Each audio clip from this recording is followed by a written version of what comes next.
Nehal Insan.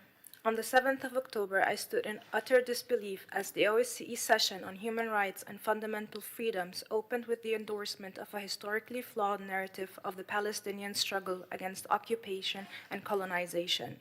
This blatant misrepresentation not only distorts the truth, it also dehumanizes the Palestinian people. It was a clear example of anti-Palestinian racism and Islamophobia. The Western world stands complicit in enabling the genocidal actions of the Zionist state.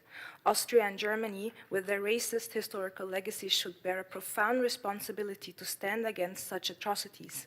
Instead, Austria refuses to support international ceasefire efforts, part of a broader strategy to erode civil liberties and target the Muslim community. The Austrian government's reform of the Prohibition Act, originally meant to ban the return of Nazism, is now being used to criminalize criticism of Israel as hate speech. Earlier this year, Rahma Austria, a humanitarian aid organization supporting Palestinians, found that 700 of its donors were unlawfully visited by police in early morning hours and accused of financing terrorism. This highlights the state's Islamophobic intimidation practices and criminalization of the Palestinians' right to humanitarian support. Austria has harshly suppressed pro-Palestinian expressions of solidarity, banning 13 demonstrations just 1 month of the genocide. This Monday, another protest was banned by the Austrian police. Chanting "From the river to the sea, Palestine will be free" has resulted in numerous arrests alone.